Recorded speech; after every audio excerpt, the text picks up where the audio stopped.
No hay nadie en sala de espera, Inés. No, doctor, no hay nadie en sala de espera. Ya le di admitir a los participantes que estaban esperando. Perfecto. Empezamos entonces. Ya comenzó la grabación, doctor. Sí, gracias. Buenas tardes a todos. Vamos a iniciar, son las 5:06. Vamos a iniciar un nuevo tema, la prueba ilícita, criterios jurisdiccionales. Con los siguientes subtemas, vamos a la siguiente lámina, por favor.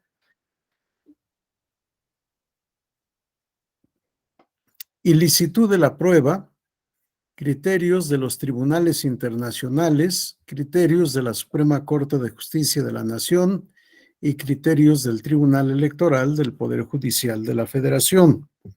Vamos por el principio a definir lo que es la ilicitud para luego poder encontrar un concepto de prueba ilícita y finalmente los criterios jurisdiccionales como nos piden en este apartado. Vamos a la siguiente lámina, por favor. Para mí, la ilicitud se tiene que definir en términos de lo previsto en el Código Civil Federal. Vamos a la siguiente. Y en general, en el contexto de la teoría del acto jurídico. Para esto, considero pertinente que tomemos en cuenta lo dispuesto en el Código Civil Federal en diversos artículos, sobre todo en estos que estamos citando. El artículo 1827 establece que el hecho positivo o negativo objeto del contrato debe ser posible y lícito. Aquí es en donde encontramos el requisito de licitud. Cuando aludimos al objeto del acto jurídico, nuestro código regula el contrato, igual que el Código Civil francés, por considerar que es la especie más importante de acto jurídico y por tanto las reglas aplicables al acto jurídico, al contrato, se aplican a los demás actos jurídicos en lo que no se opongan a la naturaleza de los otros actos o a disposición expresa de la ley. Por tanto, el requisito de ilicitud lo vamos a referir al contrato que establece como requisito del hecho objeto del acto jurídico o contrato la licitud, además de la posibilidad. Y el artículo 1828 establece: es imposible el hecho que no puede existir porque es incompatible con una ley de la naturaleza o con una norma jurídica que debe regirlo necesariamente y que constituye un obstáculo insuperable para su realización. Sí, tenemos aquí las dos especies de imposibilidad del hecho jurídico: la imposibilidad física y la imposibilidad jurídica. Imposibilidad física cuando se contraviene una ley de la naturaleza y la imposibilidad jurídica cuando existe una norma que impide a el hecho poder generar consecuencias jurídicas. He puesto como ejemplo el convenio en el que una persona se comprometa con otra a cambio de una contraprestación a abandonar el país, retirarse y no regresar jamás. Esto, por supuesto, es un hecho imposible jurídicamente porque la Constitución establece que nadie puede pactar su proscripción o destierro, de tal manera que aunque exista el acuerdo de voluntades, aunque efectivamente una de las partes haya cumplido pagando la contraprestación, la otra parte no está en la necesidad jurídica de cumplir, de irse del territorio nacional y jamás volver, porque hay una norma que impide a esa voluntad generar consecuencias de derecho. Es un pacto jurídicamente inexistente por la conducta de hacer, consistente de hacer y de no hacer después, consistente en ese pacto de proscripción. El hecho debe ser posible y lícito, y la posibilidad debe ser tanto física como jurídica. El artículo 1829 establece una aclaración: no se considerará imposible el hecho que no puede ejecutarse por el obligado, pero sí por otra persona en lugar de él.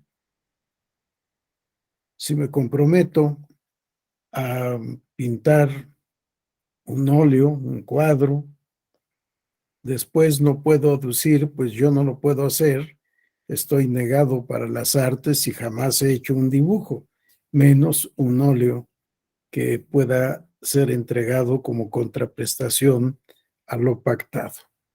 Bueno, si yo no lo puedo hacer, si lo puede hacer otra persona y no se considera hecho imposible. Vamos a la siguiente lámina, por favor, para entrar al tema de la licitud. El artículo 1830 establece: es ilícito el hecho que es contrario a las leyes de orden público o a las buenas costumbres. Una definición que podemos tomar como universal de la ilicitud. Ilícito es todo aquello que es contrario a las normas de orden público o a las buenas costumbres. Y el artículo 1831 adiciona: el fin o motivo determinante de la voluntad de los que contratan tampoco debe ser contrario a las leyes de orden público ni a las buenas costumbres. No solo el hecho objeto del acto jurídico, sino también el motivo o fin determinante de la voluntad para llevar a cabo el acto jurídico específico. No deben estar afectados de ilicitud.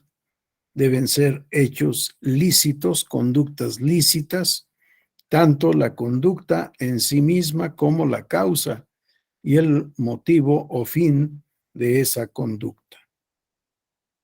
Vamos a la lámina siguiente, por favor. El artículo 1795 del Código Civil establece que el contrato puede ser invalidado: 1, por incapacidad legal de las partes o de una de ellas; 2, por vicios del consentimiento; 3, porque su objeto o su motivo o fin sea ilícito; 4, porque el consentimiento no se haya manifestado en la forma que la ley establece. Son las causales de nulidad del acto jurídico. Vamos solo a quedarnos con la ilicitud del objeto, motivo o fin. La ilicitud del objeto, motivo o fin es causa de nulidad del acto jurídico. Y ya vimos que es ilícito todo lo que es contrario a las normas de orden público o a las buenas costumbres. Vamos a la siguiente, por favor. El artículo 8 del mismo Código Civil dispone que los actos ejecutados contra el tenor de las leyes prohibitivas o de interés público serán nulos, excepto en los casos en que la ley ordene lo contrario. Vamos a la siguiente lámina, por favor. Artículo 2225. La ilicitud en el objeto, en el fin o en la condición del acto produce su nulidad, ya absoluta, ya relativa, según lo disponga la ley.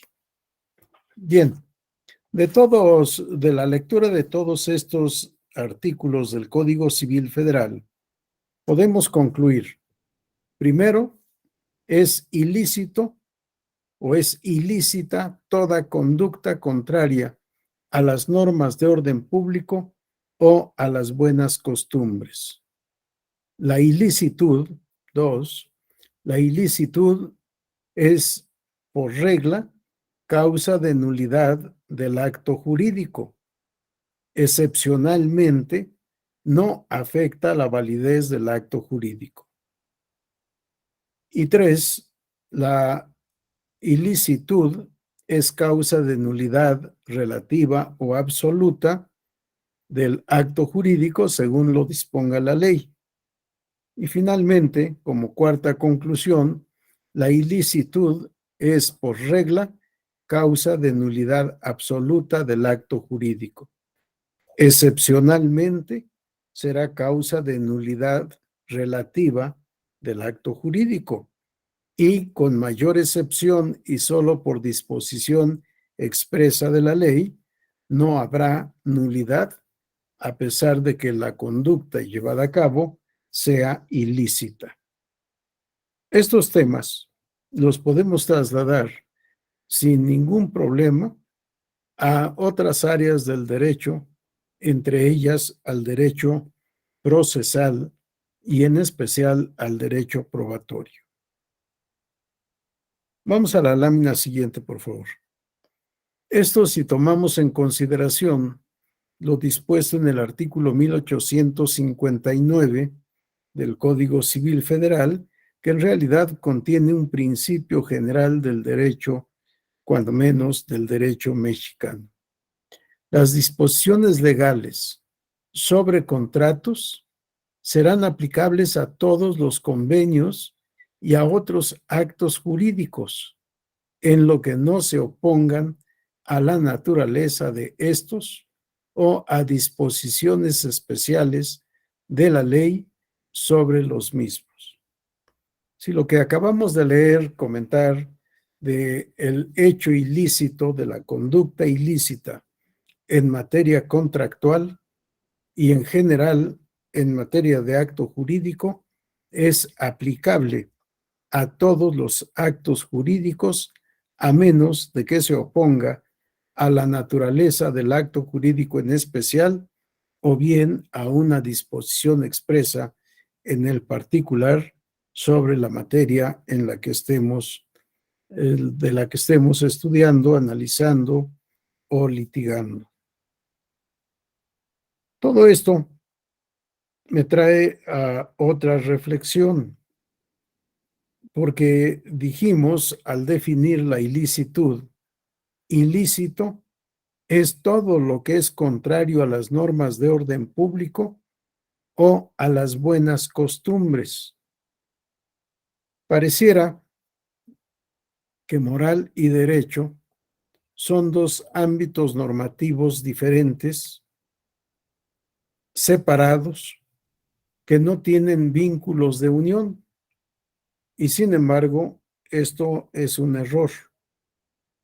Derecho y moral social, derecho y ética, son dos sistemas normativos que están estrechamente vinculados entre sí, de tal suerte que el derecho puede entrar al ámbito de la moral y la moral puede influir o normar en el ámbito del derecho. Y esto, que pareciera ser un atrevimiento, considero que no lo es. Vamos a la lámina siguiente, por favor. Bien, yo pensé que tenía aquí un artículo que he citado en otras ocasiones, pero que en esta ocasión no transcribí. El artículo 1796. De momento suspendemos la proyección, por favor, Inés. Si leemos el artículo 1796, que es en materia de contratos, y en específico en fuentes de las obligaciones, vamos a encontrar la siguiente disposición. Los contratos se perfeccionan por el mero consentimiento, excepto aquellos que deben revestir una forma establecida por la ley. Desde que se perfeccionan, obligan a los contratantes no solo al cumplimiento de lo expresamente pactado, sino también a las consecuencias que según su naturaleza son conforme a la buena fe, al uso o a la ley. Y cuando hablamos de buena fe, realmente estamos hablando de principios de ética, principios de moral que tienen una gran trascendencia en el ámbito del derecho. Y esto lo vamos a encontrar en varios preceptos, por ejemplo, el contrato de donación. El contrato de donación se puede rescindir o se puede revocar mejor dicho, por ingratitud del donatario. En materia de sucesiones, no tiene derecho a heredar el que se ha portado malagradecido con el autor de la sucesión. Y en fin, hay varios artículos, varias disposiciones en donde vamos a encontrar que las buenas costumbres, que la moral social tiene trascendencia en el ámbito del derecho. Pero, ¿qué debemos entender por buenas costumbres? ¿Alguien tiene una idea? ¿Alguien quiere decir algo sobre ese tema? Buenas costumbres, ¿qué son las buenas costumbres?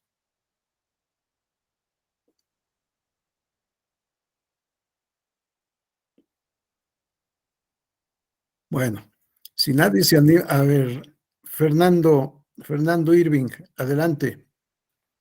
Hola, doctor, buenas tardes. Buenas Eh, tardes. pues yo las entiendo como todas aquellas prácticas que digamos, ante la sociedad como tal, están vistas o son calificadas como buenas, como actos de buena fe como tal.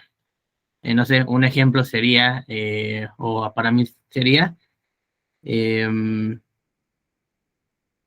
no sé, todos los ligados un poco de cultura cívica, hacia las personas mayores, un ejemplo podría ser.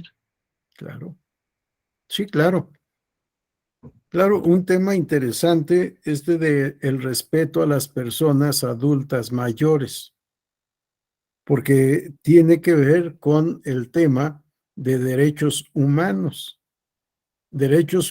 que se sustentan en la dignidad de las personas y cómo los adultos mayores tienen derecho no solo a ese respeto, al respeto de su persona, al respeto moral, sino también el respeto de sus derechos políticos inclusive, derechos civiles, derechos de toda naturaleza. El respeto a las mujeres. Vean cómo ahora la violencia se puede manifestar en una conducta indebida hacia las mujeres. El acoso, por ejemplo, o la crítica que tenga como base la diferencia de sexos. Ahora en nuestra materia, que hablamos de violencia política en contra de las mujeres por razón de género, mucho está basado en lo que podríamos denominar las buenas costumbres. No hay normas necesariamente que obliguen a determinada conducta con las mujeres y sin embargo el principio de igualdad jurídica trae como consecuencia que las buenas costumbres sean regla en este trato y que el hecho de no cumplir estas buenas costumbres pueda constituir violencia en contra de las mujeres. y en nuestro caso particular, violencia política. A la mujer, en alguna ocasión, en algún tiempo, se le ha llamado vieja como sinónimo de mujer, pero a veces se utiliza la palabra de manera peyorativa. Y cuando yo era niño, jugábamos mis compañeros y yo, y una expresión vieja el que llegue al último. Sí, ahora decir esto es ofensivo. Antes a nadie ofendía y no se hacía con el ánimo de ofensa. Y sin embargo, es una forma de denigración, pensando en que la mujer es menos capaz o tiene menos fortaleza física o menos habilidad. Sí, de tal manera que muchas de las buenas costumbres ahora inciden en el derecho, y cuidado con infringir esas buenas costumbres. ¿Alguien quiere decir algo más?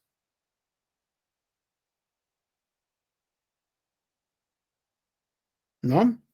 Bien, vamos a continuar la presentación, por favor, Inés.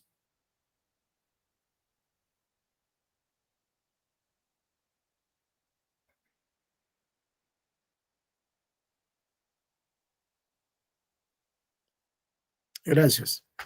Veamos esta argumentación, este razonamiento bajo el rubro ordenamientos normativos de la vida social. El ordenamiento moral y el ordenamiento jurídico tienen entre sí estrecha relación. La moral y el derecho no pueden separarse absolutamente. Ambos tienden a la realización de una idea superior de justicia, que tiene su raíz en el supremo ideal del bien. El fundamento ético está siempre y visible en las normas que constituyen el ordenamiento jurídico. Ya como motivo inspirador, ya como fin próximo, sucede así que un continuo cambio de normas tiene lugar del campo de la ética verdadera y propia al campo del derecho. Algunas veces son preceptos morales que por su valor social pasan al campo del derecho. Con mayor frecuencia, se trata de normas nacidas primero como simplemente éticas y que adquieren poco a poco todas las características y asumen la función de normas jurídicas. Otras veces, la moral impone la necesidad de recurrir a principios y conceptos que se inspiran en principios morales.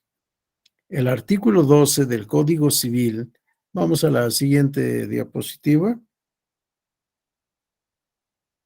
El artículo 12 del Código Civil da la misma importancia a las leyes que se refieren al orden público y a aquellas que se refieren a las buenas costumbres. Esta influencia es algunas veces tan profunda que los actos moralmente ilícitos están castigados en la ley penal. Es una argumentación, una explicación que hace Salvador Pugliatti en su libro Introducción al Estudio del Derecho Civil, editado en italiano, traducido al español. Ahí tienen los datos de la editorial y las páginas que he transcrito en este apartado. Pero vemos cómo la explicación clara, contundente, moral y derecho son dos sistemas normativos de la vida social inseparables. Una influye en la otra. En ocasiones, cuando hemos hablado de obligaciones naturales, algunos autores nos dicen son normas jurídicas en evolución.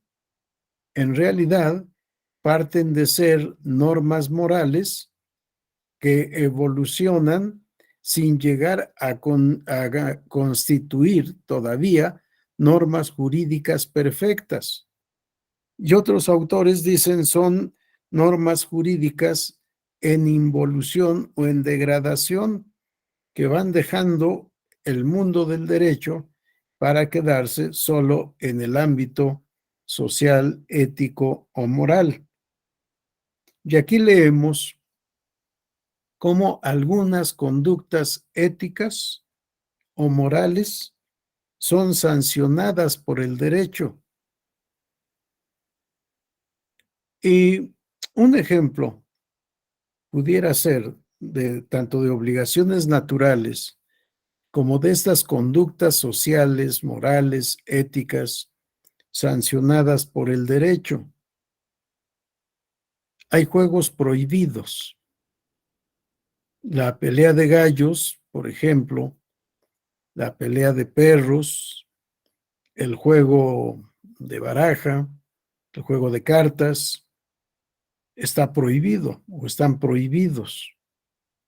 El Código Civil establece que lo ganado en un juego prohibido no da derecho al ganador a demandar jurídicamente, coactivamente, el pago de lo debido. ¿Y cuál es la sanción? No tienes derecho a demandar ante un tribunal que te paguen lo que ganaste en un juego prohibido.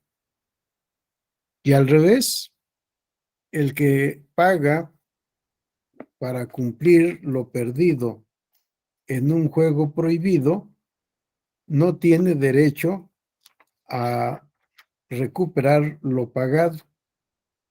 Pierde lo que pagó por su conducta ilícita que es contraria a las buenas costumbres. Es un tema interesante en materia de obligaciones naturales, en donde moral y derecho tienen una gran concurrencia, una especie de cooperación entre unas normas y otras, normas morales o de ética, de moral social y normas jurídicas. Vamos a la siguiente diapositiva, por favor, Inés.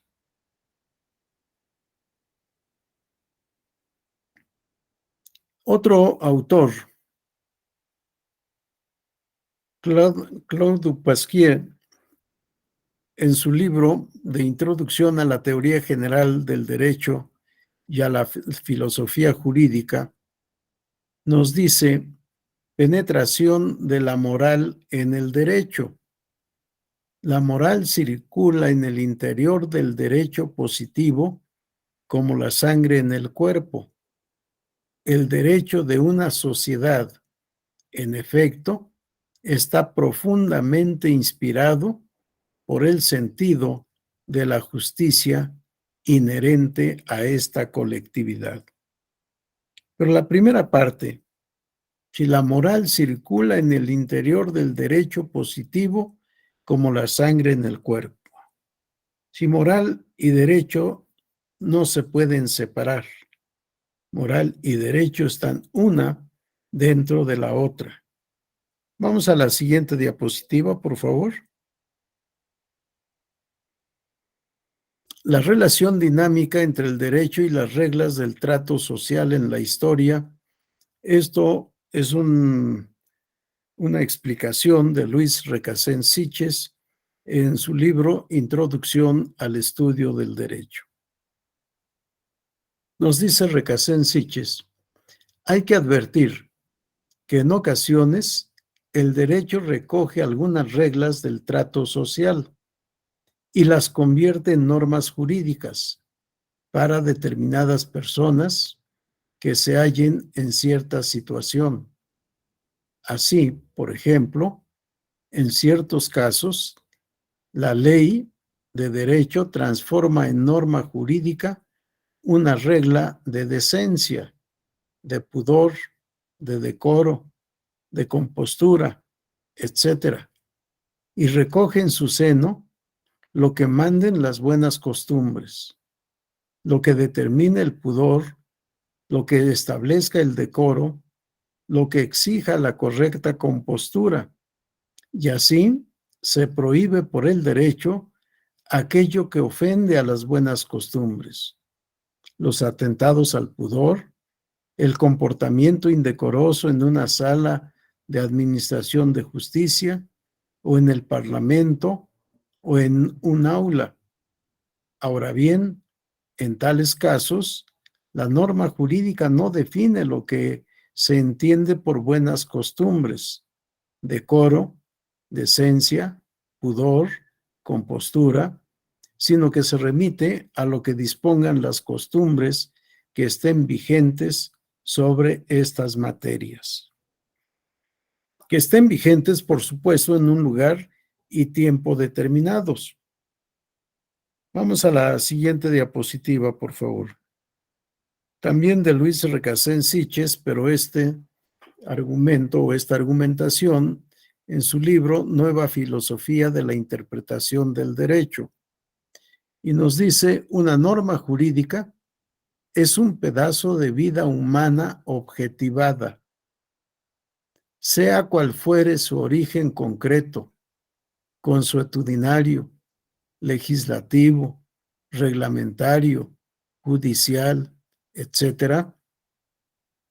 Una norma jurídica encarna un tipo de acción humana que después de haber sido vivida o pensada por el sujeto o los sujetos que la produjeron, deja un rastro o queda en el recuerdo como un plan que se convierte en pauta normativa apoyada por el poder jurídico, es decir, por el Estado. Lo que importa subrayar aquí es que la norma jurídica es vida humana objetivada, porque siendo así, resultará claro que para comprenderla cabalmente deberemos analizar desde el punto de vista de la índole y de la estructura humana. Las reglas jurídicas constituyen ciertamente normas sociales de un determinado tipo, de un tipo diferente, por ejemplo, de las reglas del trato social, pero son objetivaciones de determinados actos humanos. Vamos a la siguiente lámina, por favor. En la materia estrictamente contractual o de acto jurídico, porque habíamos visto en uno de estos pasajes citados que no hay una definición jurídica de buenas costumbres, no hay una norma jurídica que disponga qué debe entenderse por buenas costumbres. Esto depende de la moral social vigente en un tiempo y lugar determinados. Ernesto Gutiérrez y González, en su libro de obligaciones, nos da este concepto de buenas costumbres. Son el conjunto de hábitos, prácticas o inclinaciones observadas por un grupo humano en un lugar y momento determinados, y a las cuales deberá atender el juzgador para sancionar o no un acto como ilícito. Sí, hábitos, prácticas o inclinaciones observadas por un grupo humano en un lugar y tiempo determinados, a las cuales deberá atender el juzgador para sancionar o no un acto como ilícito. A partir de lo que hemos leído, yo propongo la siguiente explicación o concepto. Vamos a la siguiente diapositiva, por favor. Buenas costumbres son las conductas sociales consideradas positivas, honestas, decentes, aprobadas o aceptadas por los integrantes de determinada comunidad humana en un tiempo y lugar específico que el juzgador debe tener presente al resolver la controversia de intereses jurídicos sometido a su conocimiento y decisión. Como podrán advertir, aquí entramos más al ámbito, con este concepto, entramos más al ámbito del derecho. Si bien es cierto que partimos de conceptos morales, de conceptos éticos, hablamos de conductas sociales, no conductas privadas, no conductas personales, sino conductas sociales, cómo se conduce un sujeto de derecho en el contexto de la vida social. Si conductas sociales consideradas positivas, honestas, decentes, en general aprobadas o aceptadas por los integrantes de determinada comunidad humana en un tiempo y lugar específico. Si no, no pueden ser las mismas buenas costumbres en un lugar que en otro, en un espacio que en otro espacio. Para los que somos católicos y vamos en ocasiones a los templos, digo en ocasiones, hay quienes lo hacen de manera habitual,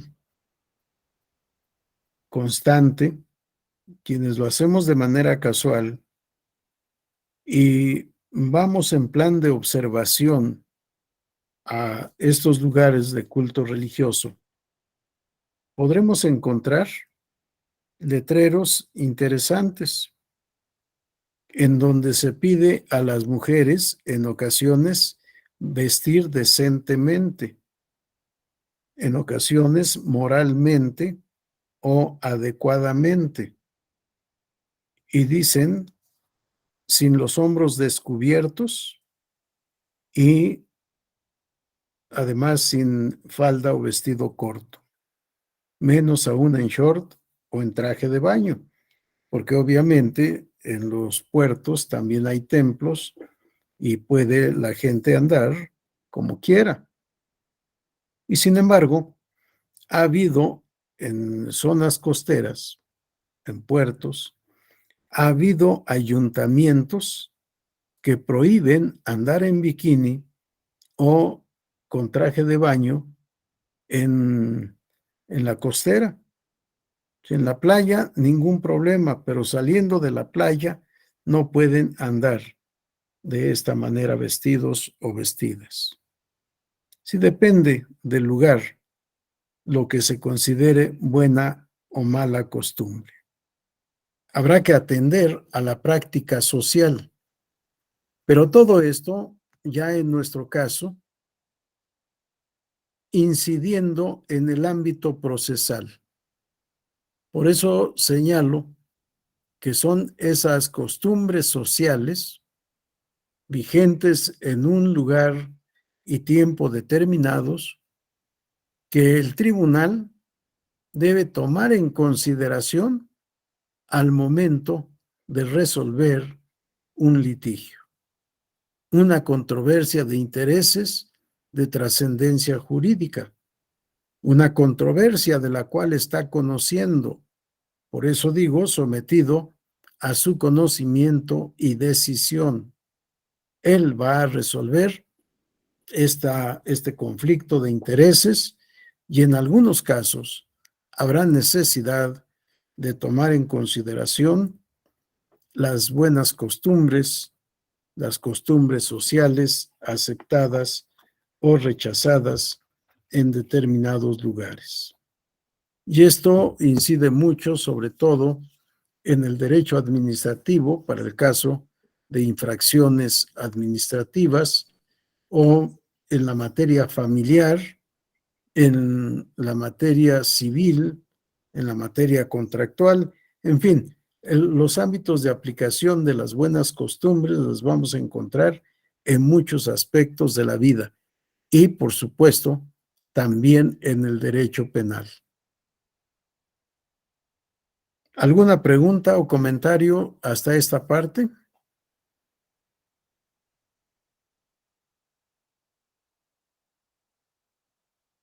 Si no hay ninguna reacción, vamos a continuar para ubicarnos ya en el contexto de nuestro tema, prueba ilícita, tomando en consideración todo lo que hemos dicho con antelación, porque no siempre se explican estos temas, se dan por sabidos o no queremos meternos en complicaciones al tratar de hacer una amalgama entre normas jurídicas y normas del trato social, normas de la moral social o de la ética social. Que esto de la ética tiene muchísima aplicación en la materia procesal a partir de la existencia, vigencia y obligatoriedad de los códigos de ética. Código de ética del Poder Judicial de la Federación, Código de ética del Poder Judicial local, Código de ética de los tribunales electorales, códigos incluso iberoamericanos de ética judicial. En fin, el tema de la ética es un tema sumamente importante para el ejercicio del derecho.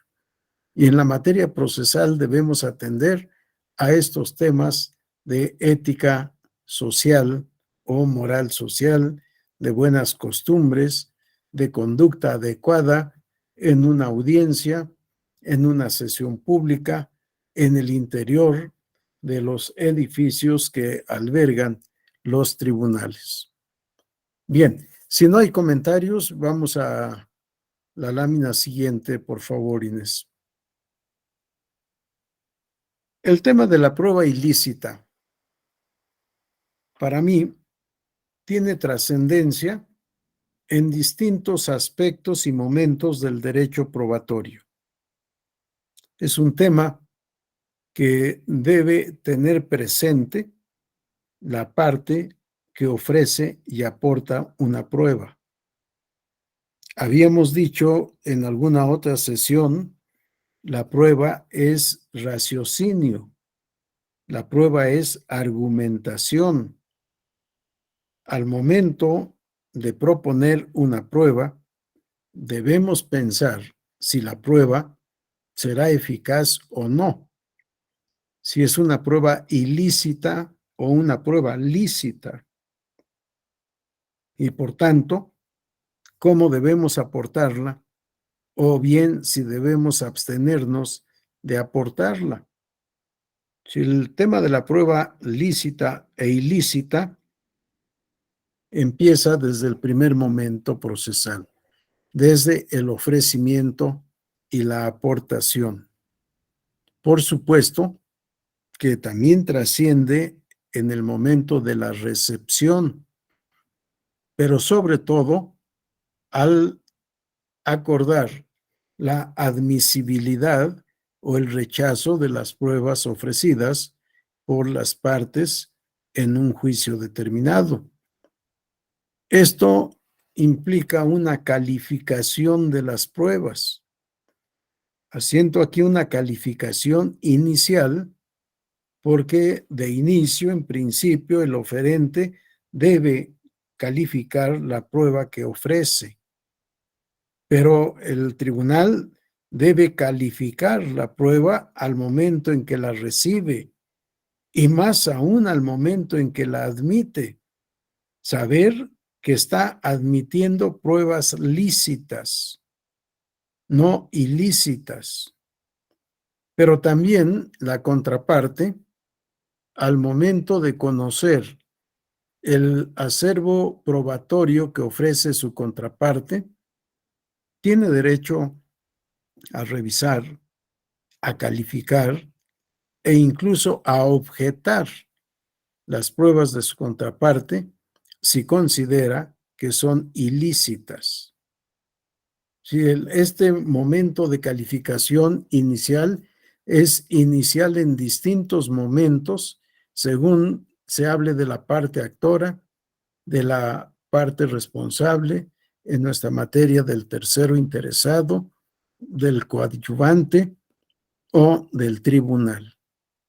Todos tienen esta función calificadora para poder admitir una prueba, rechazarla o bien de evitar incluso su recepción.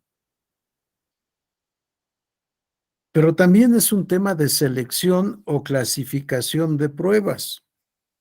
En otra sesión, en otro apartado, dejamos enunciada la existencia de pruebas lícitas e ilícitas, de pruebas directas e indirectas, de pruebas relevantes o irrelevantes, de pruebas pertinentes o impertinentes.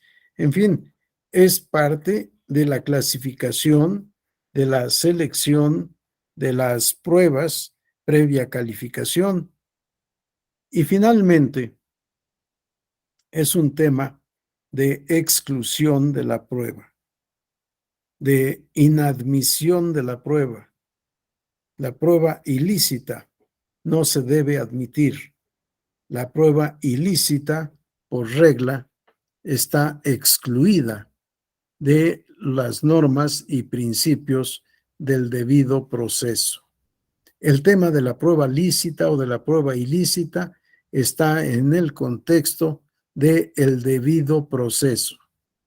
Para que haya debido proceso, entre otros temas, entre otros aspectos, no debe admitirse la prueba ilícita.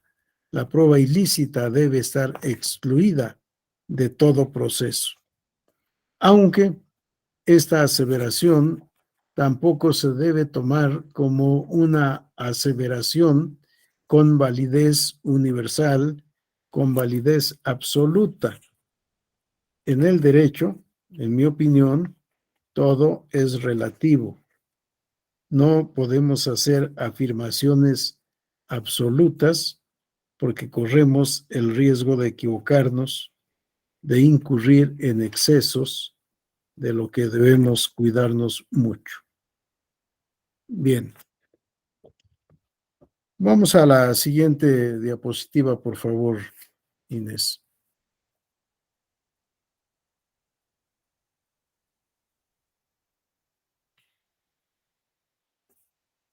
Cuando hablamos de sistemas probatorios, hemos dicho que son dos los sistemas probatorios. Uno, el sistema de la prueba libre o libertad probatoria, y la otra, el sistema de la prueba legal. Esto está vinculado al ofrecimiento, aportación, recepción, admisión, preparación, desahogo y valoración de las pruebas.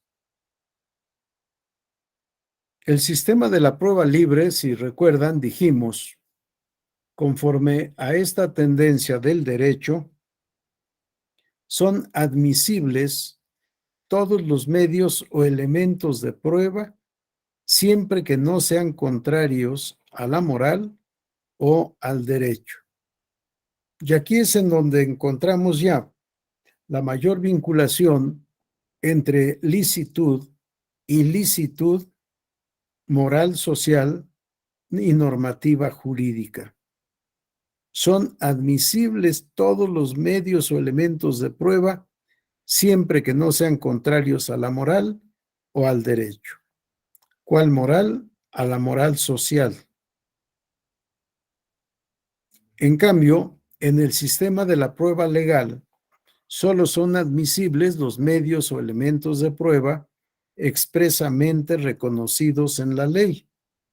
La ley establece cuáles son los medios de prueba que reconoce, en consecuencia, que pueden ofrecer las partes, que puede admitir, recibir y admitir el tribunal para, en su momento, hacer la valoración previa, si es el caso, preparación y desahogo de los elementos de prueba. Está aquí clara la existencia de esa moral social presente al establecer que se puede admitir cualquier elemento de prueba en el sistema de la prueba libre, siempre que no sea contraria a la moral o al derecho. Vamos a la siguiente diapositiva, por favor. Como ejemplo, el artículo 79 del Código Federal de Procedimientos Civiles. Para conocer la verdad, puede el juzgador valerse de cualquier persona, sea parte o tercero, y de cualquier cosa o documento, ya sea que pertenezca a las partes o a un tercero, sin más limitaciones que las de que las pruebas estén reconocidas por la ley y tengan relación inmediata con los hechos controvertidos. Los tribunales no tienen límites temporales para ordenar la aportación de las pruebas que juzguen indispensables para formar su convicción respecto del contenido de la litis, ni rigen para ellos las limitaciones y prohibiciones en materia de prueba establecidas en relación con las partes. Vamos a la lámina siguiente. Aquí podemos advertir cómo solo son admisibles las pruebas reconocidas por la ley. En cambio, el artículo 278 del Código de Procedimientos Civiles para el Distrito Federal establece el sistema de la prueba libre o libertad probatoria. Dispone el artículo 278. Para conocer la verdad sobre los puntos controvertidos, puede el juzgador valerse de cualquier persona, sea parte o tercero, y de cualquier cosa o documento, ya sea que pertenezca a las partes o a un tercero, sin más limitación que la de que las pruebas no estén prohibidas por la ley ni sean contrarias a la moral. Una vez más, encontramos el tema de las buenas costumbres, de la moral social. Es admisible todo elemento de prueba que esté al alcance de las partes y que debe recibir el tribunal para en su momento valorarlas bajo esta premisa, que no sean contrarias a la moral ni al derecho, que no estén prohibidas en la ley, nos dice el legislador del Distrito Federal, y que tampoco sean contrarias a la moral de carácter social, moral colectiva. ¿Alguna pregunta o comentario hasta esta parte? ¿Alguna observación?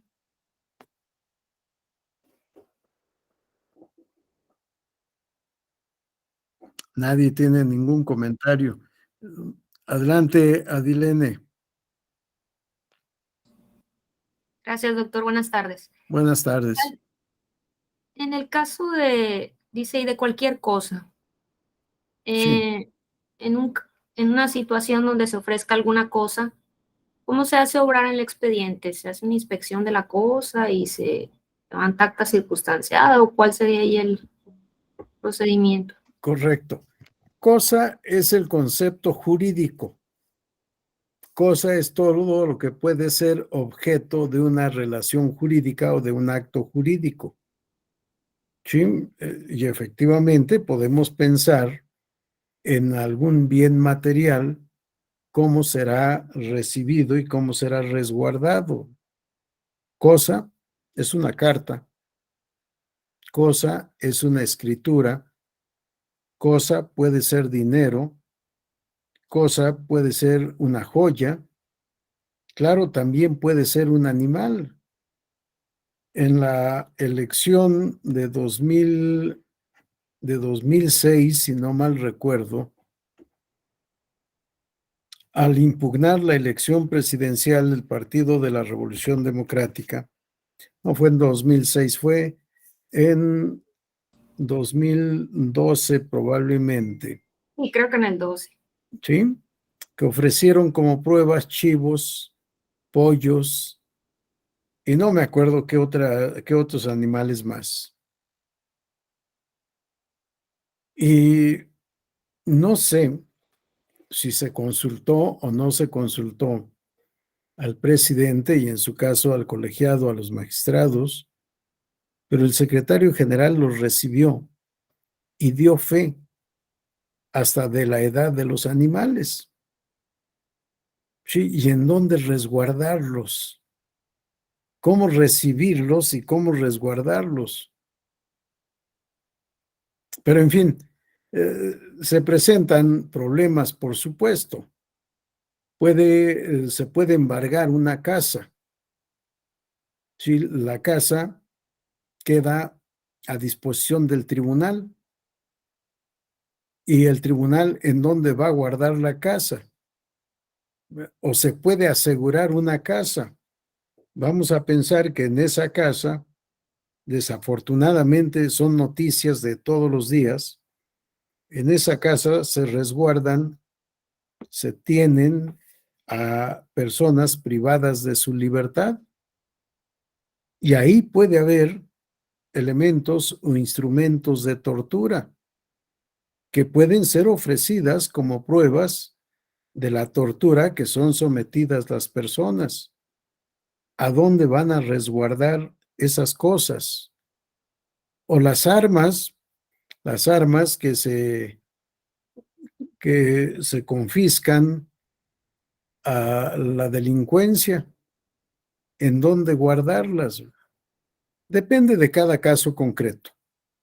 Decía yo de la casa, se puede sellar, cerrar, de tal manera que nadie tenga acceso a esa casa y tener todo resguardado tal como se encontró, sin mover absolutamente nada.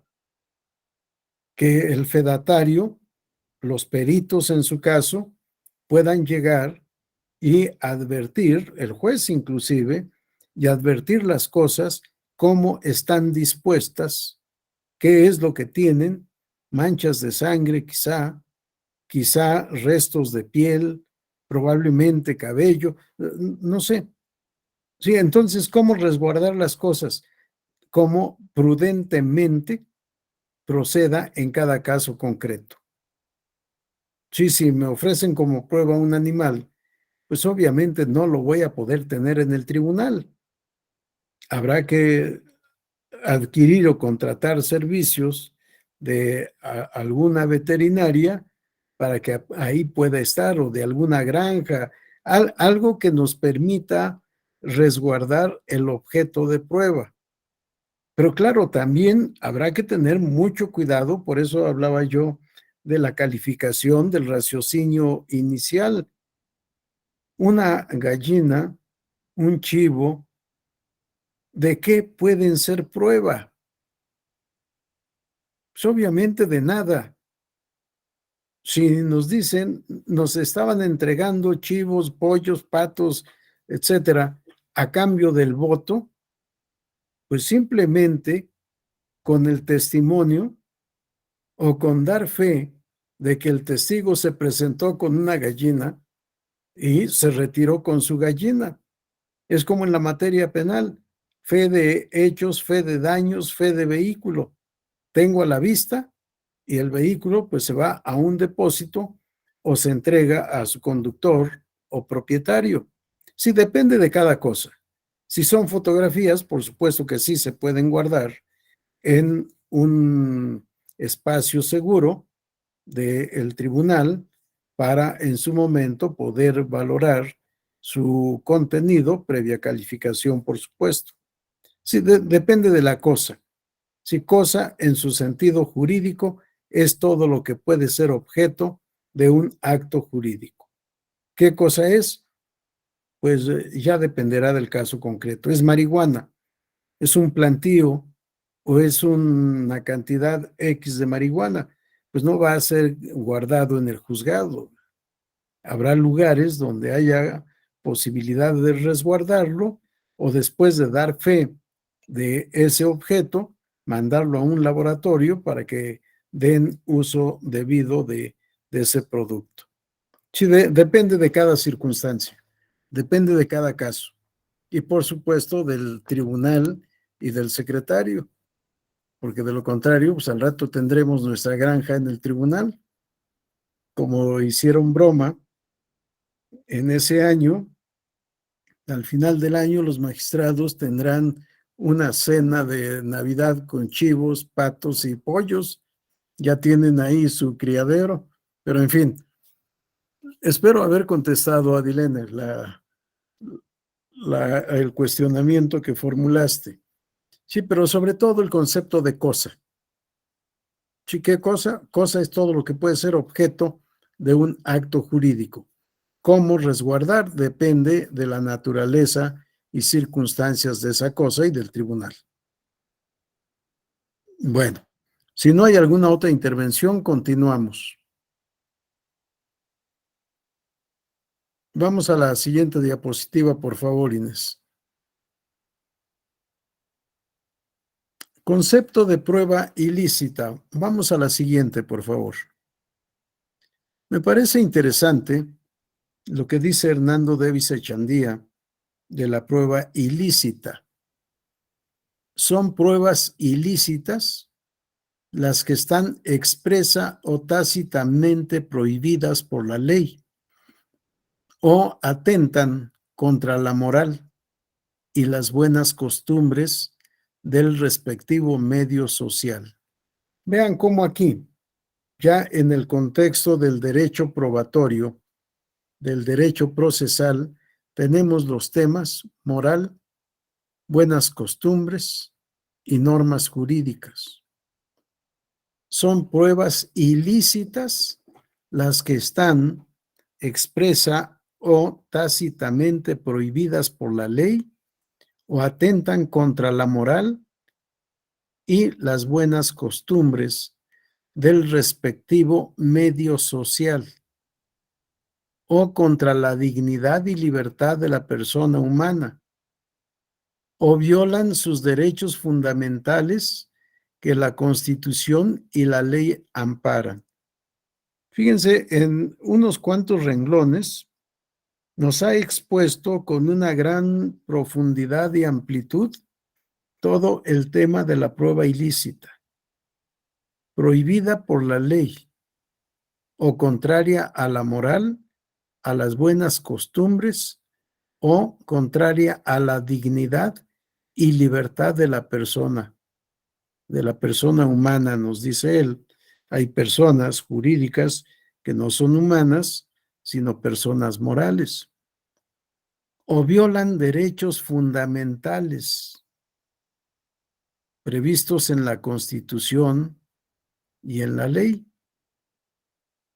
Si la ley prohíbe el medio de prueba o su empleo en un caso particular o el procedimiento para obtenerlo, su ilicitud resultará evidente y expresa, pero cualquiera que sea el sistema procesal vigente, debe considerarse implícitamente consagrada la prohibición de utilizar pruebas cuya ilicitud sea evidente. Si la ley puede prohibir el medio de prueba en general o prohibir el empleo de determinada prueba en el caso particular, o puede prohibir el procedimiento para obtener la prueba, su ilicitud resultará evidente y expresa, cualquiera que sea el sistema procesal vigente. Sí, no importa en qué proceso estamos. En un proceso inquisitivo, en un proceso dispositivo, en un proceso de protección de derechos particulares, de derechos de interés público o de derechos del Estado inclusive. Si no, no importa en qué proceso o en qué sistema procesal estemos. Debe considerarse implícitamente consagrada la prohibición de utilizar pruebas cuya ilicitud sea evidente. Si no importa el proceso en el que estemos, no importa que no exista una norma jurídica que prohíba la prueba ilícita, esta ilicitud hace inviable el ofrecimiento, la recepción, la admisión y valoración de la prueba ilícita. Este es un principio general del derecho. Por supuesto, yo no comparto la opinión de quienes consideran una prohibición absoluta. Las prohibiciones, las negaciones, las afirmaciones absolutas, para mí no existen. Siempre habrá alguna excepción. En nuestro sistema constitucional y procesal electoral, no he encontrado ninguna disposición que establezca la prohibición de ofrecimiento y admisión de la prueba ilícita. Pero antes, vamos a la diapositiva siguiente, por favor, Inés. Causas de ilicitud de la prueba según Davis Echandía. La ilicitud de la prueba puede resultar de varias causas. Primera, puede radicar en el medio mismo, como la inspección judicial sobre los hechos de estupro o una violencia carnal que implique repetición de los mismos hechos ante el funcionario o la exploración del subconsciente contra la voluntad del sujeto y anulando su personalidad por medios físicos o psíquicos. Qué interesante cómo aquí la prueba en sí misma es ilícita. Nos dice del caso concreto, inspección judicial sobre los hechos de estupro o violencia carnal. Bueno, no es tanto la inspección judicial, sino más bien la reproducción del hecho. Vamos a reproducir el hecho para saber cómo sucedió. Es atentatorio de la dignidad humana. Sería un caso de revictimización. La mujer que fue víctima de estupro, tener que reponer los hechos para saber cómo fue,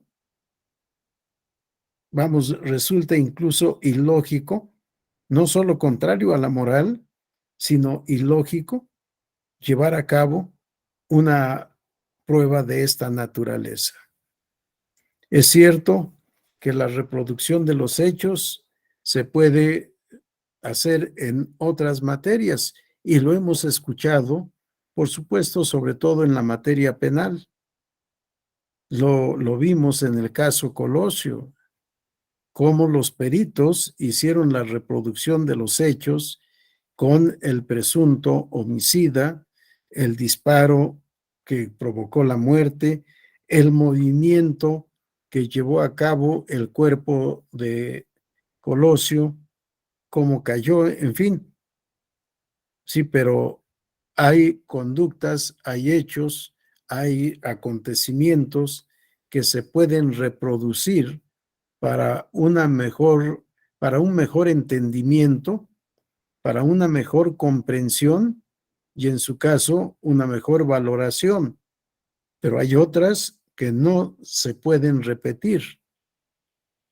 Antes, en materia familiar, cuando se demandaba el divorcio por malos tratos de un cónyuge para el otro, se pedía que el cónyuge demandante repitiera literalmente las palabras dichas por el otro cónyuge para que el juez pudiera valorar si efectivamente había o no esa conducta ilícita, contraria a las buenas costumbres, contraria al trato respetuoso que deben darse entre sí los cónyuges, y no solo los cónyuges, todos los integrantes de la familia, pero en este caso el tema de las buenas costumbres y la causal de divorcio que existía en esa época por malos tratos de uno para el otro. Hoy podríamos decir que sería una prueba ilícita pedirle a la mujer víctima de violencia política en razón de género que diga exactamente en qué consistió esa violencia o que hiciéramos una reconstrucción de hechos. Sería volver a victimizar a la víctima. Son pruebas ilícitas en sí mismas. Bien, nos dice ahí Hernando Davis Echandía, puede ser por la naturaleza misma de la prueba, o bien nos dice cuando se anula la voluntad del sujeto por medios físicos o psíquicos. Parece que en algunos lugares, en algunos tribunales, para lograr la confesión de quien es imputado de la comisión de un hecho ilícito, lo mantienen permanentemente con luz artificial para que no pueda dormir, para generar la necesidad de suspender ese tormento, y están dispuestos a declarar lo que se les pida.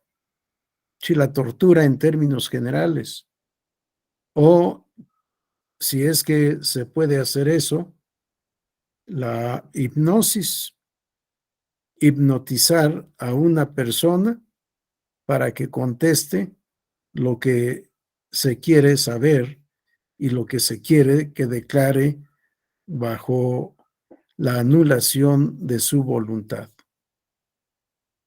La segunda causa nos dice, puede consistir en el procedimiento empleado para obtener la prueba por sí misma lícita, como la confesión y el testimonio obtenidos mediante el uso de tormento físico o moral, o de drogas que destruyan el libre albedrío, los documentos obtenidos por hurto o violencia, los documentos públicos o privados, aducidos subrepticiamente al proceso o aprendidos por el juez por medios. Vamos a la lámina siguiente, por favor. O aprendidos por el juez por medios ilegales, el dictamen de peritos o el testimonio o la confesión logrados mediante cohecho o violencia. Regresamos a la lámina anterior, Inés, por favor.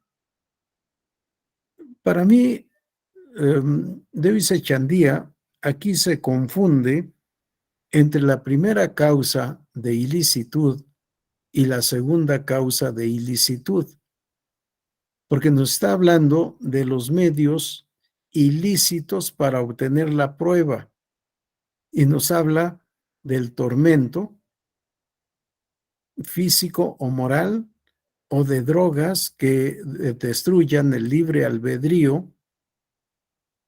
Para mí esto queda en la primera causa, cuando nos dice que se anula la voluntad del sujeto por medios físicos o psíquicos. Sí, ahí ya están todos estos casos. Y sin embargo, la segunda causa nos puede seguir siendo útil. Se puede consistir en el procedimiento empleado para obtener la prueba por sí misma lícita. Vamos a pensar en una prueba documental consistente en un testamento o en general en un testimonio notarial. La prueba es lícita. No tiene en sí misma ninguna causa de ilicitud. Sin embargo, para poder disponer de esa prueba ilícita, la robamos. Ahí sí podríamos decir el procedimiento empleado para obtener la prueba, un robo, una conducta ilícita, aunque la prueba sea lícita en sí misma. Esta diferencia para mí es sumamente importante por lo que les decía, de que no hay verdades, no hay aseveraciones o negaciones absolutas. En principio, hemos tomado como regla que la prueba ilícita no tiene valor probatorio alguno. Y yo pienso que debemos decir por regla, no tiene valor probatorio alguno. Es más, por regla, no se debe recibir, no se debe admitir. Pero si por error se admite, en su momento se debe desechar. Y si no se tuviera la oportunidad de desechar, se debe explicar en la sentencia por qué no se valora, por qué es una prueba ilícita.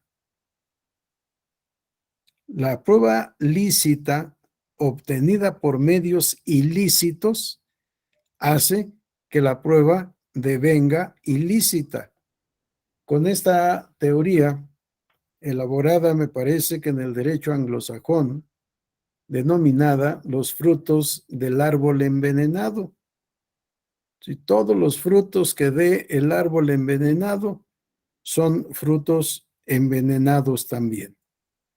Si toda prueba que sea ilícita no puede producir efectos jurídicos válidos.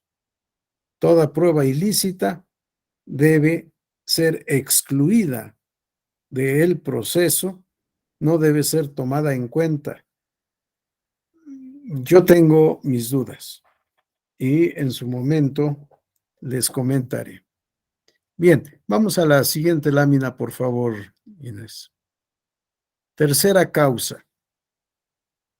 Puede radicar en la violación de una norma legal que prohíba utilizar cierto medio de prueba autorizado en general para un caso determinado o respecto de ciertos hechos, como el testimonio que viole el secreto profesional del médico, el confesor o el abogado, cuando la ley lo consagre para fines procesales en lo civil o en lo penal, o la inspección judicial que viole la reserva legal de la correspondencia privada o de las declaraciones de renta y patrimonio para efectos impositivos.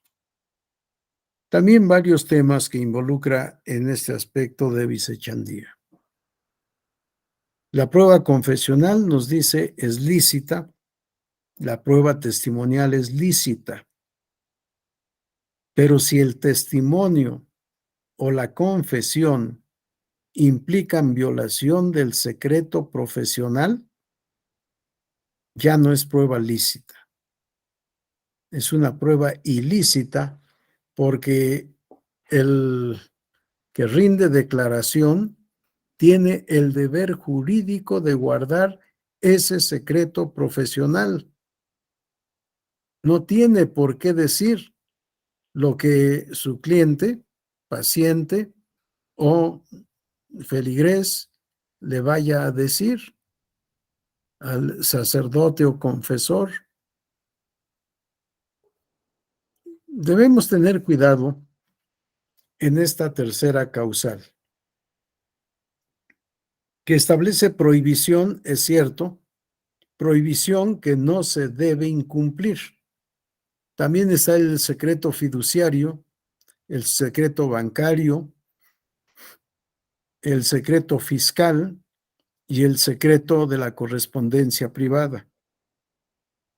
Pues les decía varios temas que aquí involucra y que están vinculados o a temas constitucionales o a derechos humanos o a normas prohibitivas de interés público.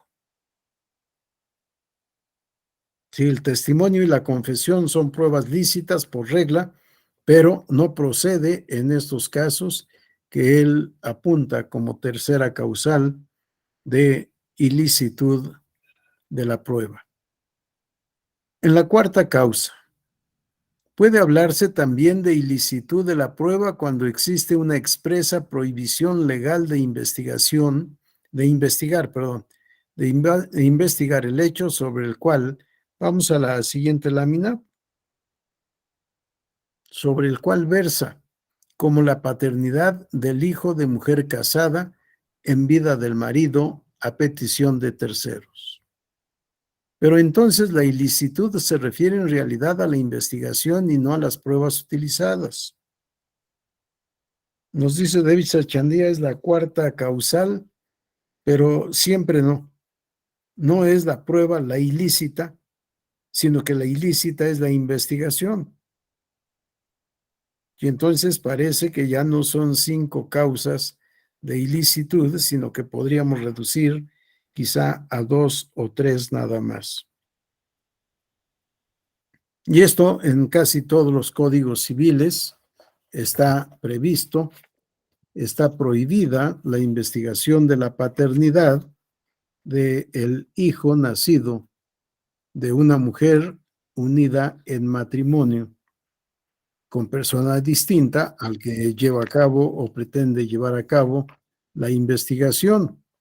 Si lo que está prohibido es investigar la paternidad del hijo de la mujer casada por la presunción de que todos los hijos de la mujer casada son hijos del marido, son hijos del esposo y no tienen por qué, porque atenta contra la dignidad, contra la moral de la mujer, de la esposa, tratar de investigar la paternidad de su hijo cuando ese hijo, por presunción legal, es hijo de su esposo. Neima, adelante.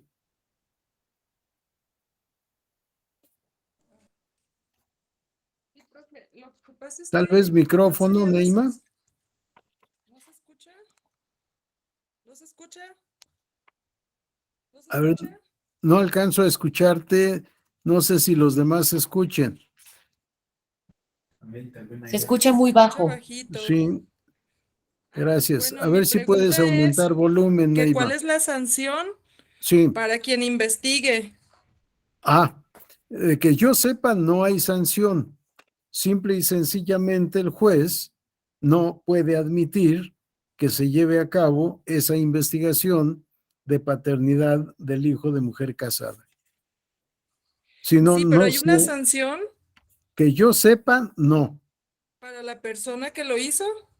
No, porque no se puede hacer.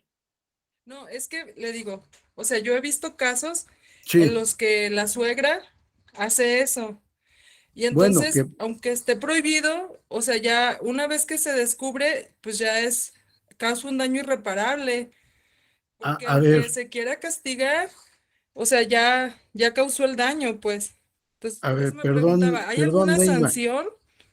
Perdón, Neima, yo estaba hablando de la investigación procesal y tal vez lo que tú estás hablando es otra cosa, es otro tema en donde alguien lleva al niño a un laboratorio para que les extraigan sangre, lleven a cabo el estudio de código genético y pueda determinar si es o no hijo del esposo.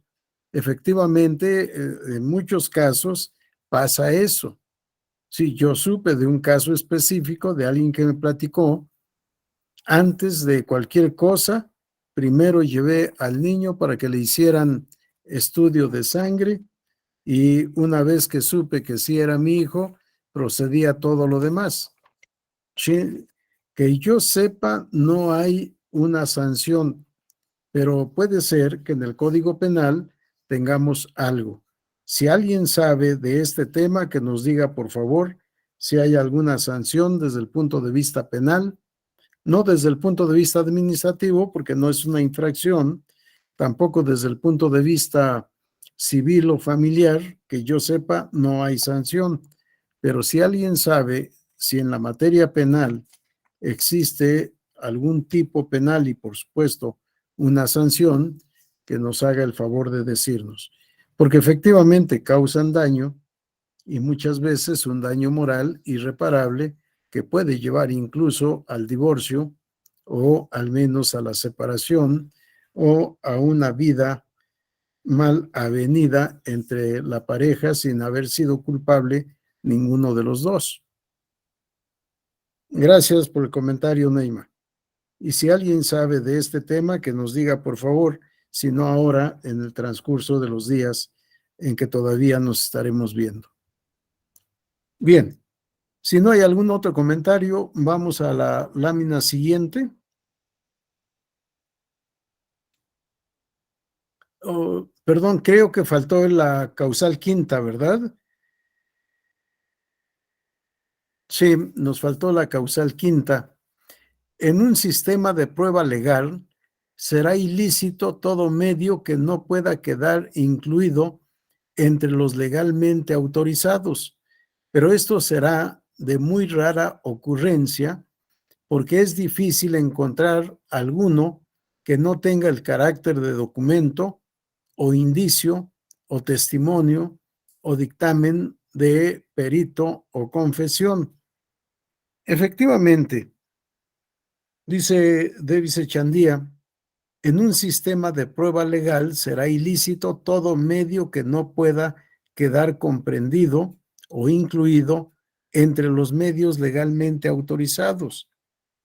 Pero en la actualidad, más que buscar en qué parte podemos ubicar la naturaleza jurídica de la prueba no reconocida en la ley, me parece que hemos avanzado mucho en el derecho procesal y en la tutela de los derechos humanos, en el concepto y características del debido proceso, que difícilmente podríamos sustentar la inadmisión de una prueba que no esté catalogada en la ley. No sé en otros sistemas jurídicos, en otros países, pero cuando menos en México pienso que no podemos decir esa prueba no está prevista en la ley, por tanto, no la admito. Si para mí hay el derecho fundamental, derecho humano a la prueba, por tanto, toda prueba que no sea ilícita, que sea pertinente, debe ser admitida por el tribunal, aun cuando el catálogo de pruebas que tenga la legislación aplicable por ese tribunal no abarque ese medio de prueba. Claro, la otra forma, la otra vía, es la argumentación, buscar el carácter que pueda tener la prueba no prevista en la ley, dentro de las que sí están previstas, y por tanto poderla ofrecer bajo el disfraz de una prueba que sí está prevista en la ley. Decíamos prueba científica, por ejemplo. La prueba científica en estricto sentido no está prevista en la legislación electoral y el legislador electoral estableció solo serán admisibles los siguientes medios de prueba. Pero por ahí se le escapó al definir la prueba técnica, diciendo que son todas aquellas que aporte el avance de la ciencia y de la técnica. Por tanto, aún una prueba científica la puedo aportar como prueba técnica, tomando en cuenta la letra expresa de la ley. Es prueba técnica todo aquello que sea consecuencia del avance de la ciencia o de la técnica, y puede quedar efectivamente ahí. Hace pocos días, creo que no leímos la tesis relacionada con la prueba plena de los testigos de grabación que obtiene el Instituto Nacional Electoral al hacer el monitoreo de todas las estaciones de radio y televisión para poder saber quién cumple y quién incumple la normativa constitucional y legal respecto de la publicidad, la propaganda política y electoral en tiempo no electoral. Y nuestra tesis establece los testigos de grabación hacen prueba plena. ¿Y los testigos de grabación qué naturaleza jurídica tienen? Son grabaciones o videograbaciones. ¿Son pruebas técnicas? Pero si son pruebas técnicas, tenemos que argumentar por qué razón hacen prueba plena. Y el tribunal, a mi juicio, no hizo esa argumentación para darle valor probatorio pleno a los testigos de grabación. Si quieres, suspendemos un momento la presentación, Inés. Y pensé que me habías adivinado el pensamiento. No, doctor, perdón, se trabó un poquito. Sí, no, pero estuvo bien, gracias. ¿Saben lo que son esos testigos de grabación? Sí, en estricto sentido, son pruebas técnicas. Son grabaciones de audio o videograbaciones. Grabaciones de audio y video o imagen. Como pruebas técnicas, tendrán valor probatorio pleno. Tendríamos que preguntar por qué. Sí, efectivamente es el tema, la grabación o la reproducción de los spots que se transmiten por radio y televisión. La Sala Superior dijo, hacen prueba plena, porque son documentos públicos. Y efectivamente, si en la actualidad buscamos el concepto de documento, documento no solo es el papel que contiene escrito algo, sino que documento también es el elemento material que guarda memoria de un acontecimiento de la naturaleza o de los sujetos de derecho. Y aquí realmente no tenemos un punto de referencia límite. Se dice los monumentos también son documentos. Las fotografías que contienen texto son documentos. Y además, actualmente los documentos electrónicos. Mandamos un mensaje mediante el lenguaje escrito o por símbolos inequívocos, pero al final de cuentas es un material que contiene la narración de determinado acontecimiento. Por tanto, es documento. Y por eso Davis Echandía nos dice, no importa que no esté expresamente previsto. Sí, el WhatsApp es un medio para mandar documentos, o es lo que recibimos, es un documento. En fin, tiene razón y creo que hizo un esfuerzo innecesario Davis Echandía en encontrar 5 causales de ilicitud de la prueba, cuando puede ser demasiado sencillo si partimos del concepto de ilicitud.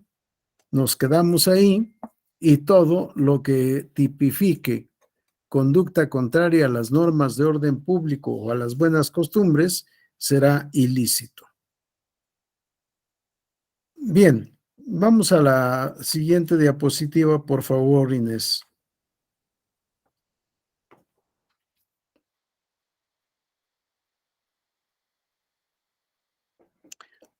Vamos ya a los criterios jurisdiccionales.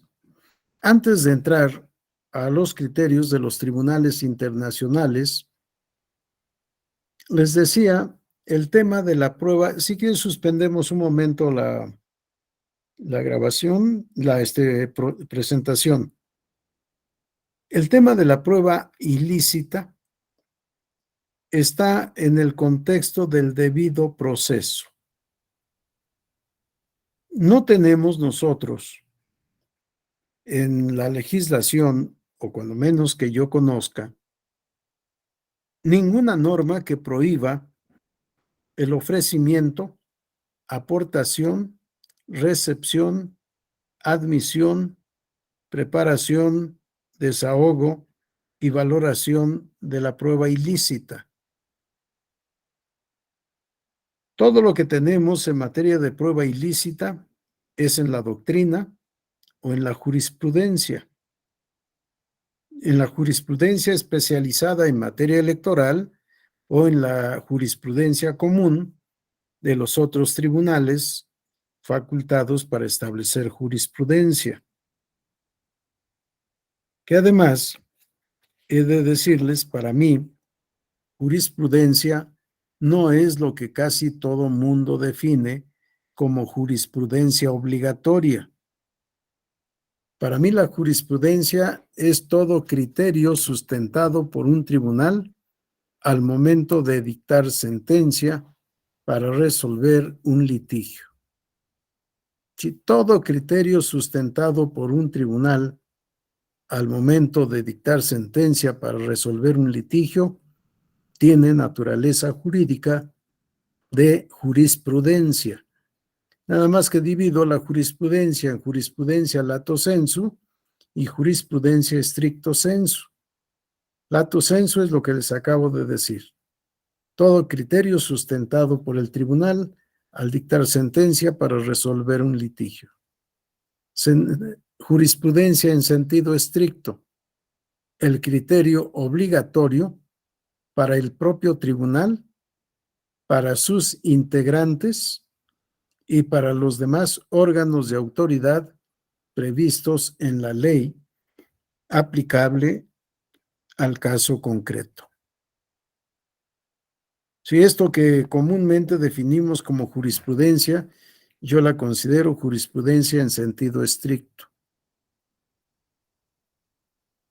Por otra parte, decir jurisprudencia obligatoria, aún la jurisprudencia lato sensu, que es cualquier criterio sustentado por el tribunal al dictar sentencia, cualquier criterio es obligatorio. En principio, obliga a las partes que litigaron en el caso concreto. Pero también obliga a terceros. Y aquí es en donde hablamos de la eficacia directa y de la eficacia refleja de cosa juzgada. Los terceros quedan vinculados a lo determinado por un tribunal en un caso concreto cuando estén vinculados sus derechos u obligaciones a lo resuelto en el caso concreto. Pero por otra parte, el tribunal, si es unisubjetivo, si es de una sola persona, queda vinculado al criterio que emitió al dictar una sentencia para resolver el litigio del caso concreto. Al siguiente caso, debe mantener el mismo criterio. Ya hay un precedente, aunque no tenga facultades para establecer jurisprudencia obligatoria, su precedente lo obliga. Le obliga a mantener el mismo criterio. Y si cambia de criterio, tiene el deber jurídico y el deber ético de decir por qué el cambio de criterio. Debe motivar adecuadamente el cambio de criterio y la nueva sentencia. Pero este nuevo criterio lo vincula para mantenerlo en el siguiente caso. Al siguiente caso similar, no puede decir me volví a equivocar y ahora sustento otro criterio. 3 casos similares, continuos, uno tras otro, resueltos en sentido diverso, o el tribunal que está dictando la resolución está integrada por jueces no capacitados profesionalmente o por jueces corruptos. Yo en alguna ocasión en sesión pública les dije, no sé hacer sentencias a la carta, porque un caso de asignación de diputaciones de representación proporcional para integrar la legislatura en el Distrito Federal, no recuerdo si era todavía Distrito Federal o ya Ciudad de México, se asumieron criterios diferentes para la misma legislatura en similares casos que en principio estaban acumulados con criterios diferentes. No, eso es incongruencia y es motivo de responsabilidad de los magistrados o jueces que dictan sentencia de esa manera. El precedente nos vincula, de hecho, por derecho y por ética. Al siguiente caso tenemos que resolver en términos similares. Y si nos equivocamos en el anterior, habrá que decir en qué consistió el error y por qué la nueva argumentación, por qué el nuevo criterio. Pero el nuevo criterio se ha de mantener en lo sucesivo. No es para al siguiente caso concreto, similar, resolver en otro sentido. Y eso de jurisprudencia obligatoria realmente tampoco tiene un uso adecuado porque toda sentencia es obligatoria y la eficacia refleja de la cosa juzgada hace que lo resuelto para actor y demandado sea aplicable incluso a terceros que evidentemente no litigaron en el caso concreto resuelto, pero que quedan vinculados por los efectos de lo determinado por el tribunal en la sentencia respectiva. En otra ocasión hablaremos de eficacia refleja de cosa juzgada, que es un tema también muy interesante. Para ir a los criterios jurisdiccionales, tenemos que atender a la normativa aplicable al caso concreto. Vamos a la diapositiva que tenías en presentación, por favor, Inés. Vamos a tratar de seguir, creo que no voy a poder porque ya cambié el sistema. Iba a decir a seguir el orden que fijó el programa, pero no, ya me acordé que modifiqué un poco este orden. Vamos primero, como está previsto, con los criterios de tribunales internacionales. Obviamente vamos a citar uno o dos casos nada más en vía ejemplificativa, porque como estamos ante tribunales internacionales tuteladores de derechos humanos, pues normalmente la tendencia doctrinaria y jurisprudencial es similar. Vamos a la lámina siguiente, por favor. Para la exposición de este apartado, he citado el Pacto Internacional de Derechos Civiles y Políticos, adoptado por la Asamblea General de la Organización de Naciones Unidas el 16 de diciembre de 1966. En el artículo 14 de este pacto internacional se establece, párrafo 3, durante el proceso, toda persona acusada de un delito tendrá derecho en plena igualdad a las siguientes garantías mínimas. Inciso G, a no ser obligada a declarar contra sí misma ni a confesarse culpable. Esta es una garantía del debido proceso. A nadie se puede obligar, a nadie se puede coaccionar para que declare en su contra o para que confiese que es culpable del ilícito que se le imputa. Normalmente las disposiciones que vamos a leer son vinculadas al derecho penal, porque es en donde más se ha desarrollado esta doctrina del árbol envenenado o frutos del árbol envenenado, o la teoría de la prueba ilícita. Ha sido en el ámbito penal en donde ha tenido mayor desarrollo y en donde, en mi opinión, ha tenido su origen. Así que mucho va a recordarnos temas del derecho procesal penal. Vamos a la siguiente lámina, por favor. La Convención contra la Tortura y otros tratos o penas crueles, inhumanos o degradantes, también asumida por la Organización de Naciones Unidas el 10 de diciembre de 1984. Ya había precedentes, pero esta es la que está vigente. Artículo 15. Todo Estado parte se asegurará de que ninguna declaración que se muestre que ha sido hecha como resultado de tortura pueda ser invocada como prueba en ningún procedimiento, salvo en contra de una persona acusada de tortura, como prueba de que se ha formulado la declaración. Ya lo habíamos leído en la obra del Davis Echandía, de que es prueba ilícita la que es obtenida por medios violentos, físicos o morales. Y aquí tenemos el fundamento en esta Convención Universal contra la Tortura y otros tratos o penas crueles, inhumanos o degradantes.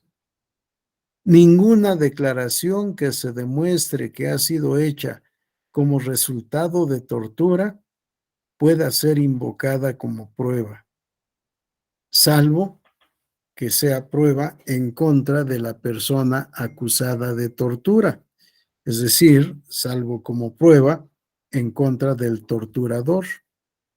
Me torturó y esto fue lo que declaré, porque si solo se quedara en la palabra del torturado, se pudiera incurrir en algunos desaciertos. Por tanto, se acepta excepcionalmente que la declaración obtenida por tortura o mediante tortura pueda ser utilizado como prueba, pero en contra del torturador, nada más.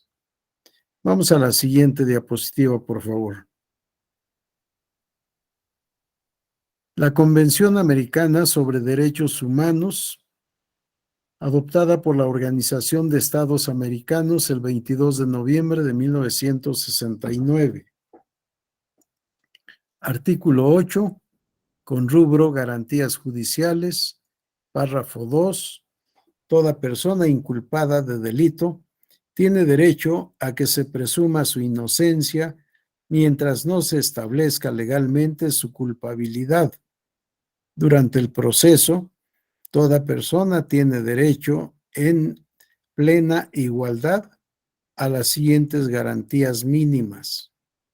Inciso G, derecho a no ser obligado a declarar contra sí mismo, ni a declararse culpable. Y 3, la confesión del inculpado solamente es válida si es hecha sin coacción de ninguna naturaleza. Vamos por favor a la siguiente lámina.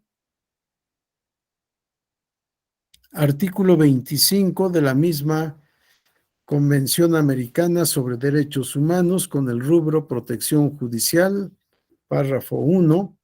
Toda persona tiene derecho a un recurso sencillo y rápido o a cualquier otro recurso efectivo ante los jueces o tribunales competentes que la ampare contra actos que violen sus derechos fundamentales reconocidos por la Constitución, la ley o la presente convención, aun cuando tal violación sea cometida por personas que actúen en ejercicio de sus funciones oficiales. No recuerdo si la siguiente lámina es todavía de este apartado. Seguimos a la siguiente, Inés. Sí, no, ya no. Regresamos. Estos son los temas normativos que debemos tomar en cuenta, entre muchos otros. Obviamente no son los únicos. La normativa tuteladora de derechos humanos a través de tratados, protocolos, convenios, declaraciones o cualquier otra denominación que encontremos, siempre que sea suscrito por los estados libres y soberanos, de acuerdo al Tratado de los Tratados de Venecia, son tratados, son vinculatorios para los estados signantes, para los estados parte. Y esto no tiene ninguna novedad. Kelsen decía que el tratado no es más que un convenio celebrado por sujetos de derecho internacional, y más o menos está así el Tratado de los Tratados. El convenio es acuerdo de voluntades para crear, transmitir, modificar o extinguir derechos y deberes. Si quieres, suspendemos la proyección, la presentación, Inés. El tratado no es otra cosa que un acuerdo de voluntades entre sujetos de derecho internacional, sean estados libres y soberanos o sean otro tipo de sujetos de derecho, como los organismos internacionales reconocidos por estas organizaciones internacionales, sea la Comunidad Europea, sea la Organización de Naciones Unidas, la Organización de Estados Americanos o cualquier otra organización regional o universal de países e incluso de organismos que no constituyen estados, pero que actúan y tienen reconocida la facultad de actuar en el contexto del derecho internacional y en especial de derechos humanos. Sí, estos serán nuestros fundamentos. Vamos a ver de manera ejemplificativa uno o dos casos para saber cuál es el criterio de los tribunales internacionales en materia de prueba ilícita. Adelante, Neima.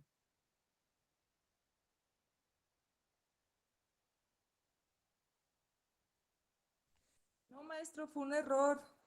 Un poco más de volumen, Neima. Que le presioné por error, disculpe. No, no te preocupes. ¿Alguien tiene algo que decir? ¿Tiene algún comentario, duda, pregunta u observación?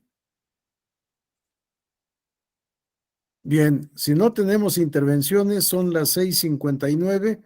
Damos por concluida nuestra sesión de hoy y continuamos mañana con estos criterios internacionales de los tribunales correspondientes. Que descansen, buenas noches. Si pueden, lean algo de estos temas que son sumamente interesantes. Lo que aquí damos no es más que una cápsula. Ojalá pudiéramos tener más tiempo para mejor tratar estos temas. Nos veremos mañana a la misma hora y por la misma vía. Gracias a todas, a todos. Buenas noches. Muchas gracias, doctor. Gracias, Inés. Ahora sí.